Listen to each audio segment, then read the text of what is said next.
Hello guys, this is your boy Ali Solanki and today we'll be talking about the CAT entrance exam or the common admission test. This is the one single video that you need to watch in order to know everything about CAT and clear all your doubts regarding it. So watch this video till the end because I'll be covering all the topics like eligibility criteria for CAT, number of attempts, exam pattern and syllabus, and most importantly, how to crack this exam.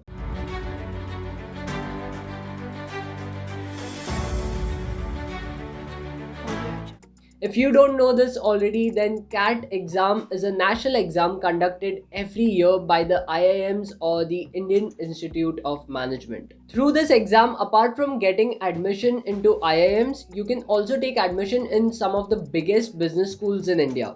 So if you're planning on pursuing management courses, then this exam will help you a lot. Also, let me clear this out in the beginning itself. Even though you can take admission in many of the business schools through CAT, there are still some colleges which do not accept this exam's scores. For example, NMIMS has its own separate exam called the NMAT, which you would have to give in order to take admission there. Even though the syllabus and the exam pattern kind of remain the same with some minor differences, it is still recommended that you check whether the college you're targeting for accepts CAT scores or not and prepare accordingly. How long does it take for you to prepare for the CAT exam? It depends on student to student, but usually 4 to 5 months is the optimal time required for this exam as its syllabus is only till the 10th standard board syllabus. Now the good news for you guys is that CAT has unlimited attempts. That means you can apply for this exam as many times as you want. You can even appear for it after taking up a job and after taking a break from your studies.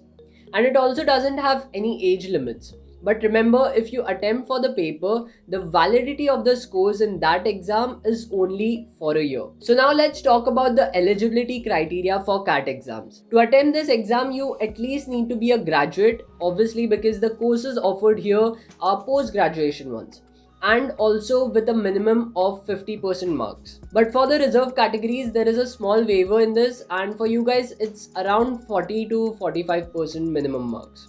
In this paper, each MCQ based question has a plus 3 minus 1 marking scheme. That means you get plus 3 marks for every correct option, a negative mark for every wrong option, and 0 marks for not attempting. Except for the non MCQ based questions, those don't have any negative marking.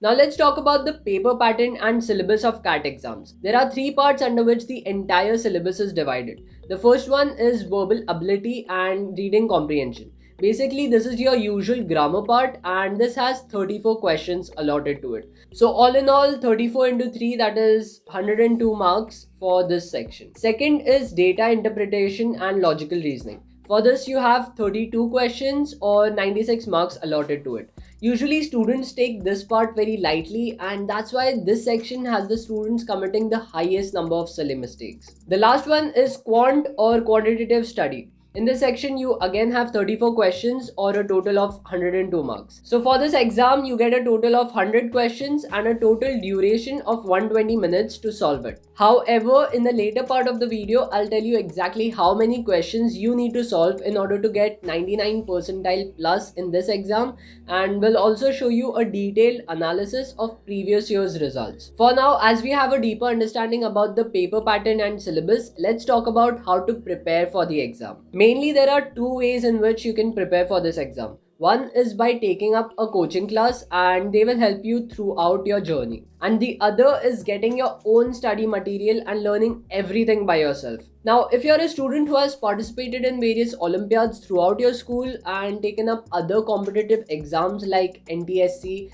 then CAT is going to be very easy for you guys. So you guys can study this without the help of any coaching institute. But the main problem is you need to be self-motivated as well, because I've seen many times students don't allot enough time for it and keep the preparations of CAT for a later date. Don't do that. Rather, the earlier you start your preparations, the better. The next category of students are those who are from any other stream other than engineering. For you guys especially, IIMs and other institutes give some bonus points just because they want diversity, and the students from engineering background almost always secure the best marks because the syllabus involves logical reasoning and data interpretation. things which they are particularly very good at. So that's why there is this bonus for students applying from commerce or arts backgrounds. If you're in this category, taking up a coaching institute would be the best choice unless you're confident that you can prepare for this exam by yourself. Now, as for where to prepare from, if you're not taking up a coaching class at all,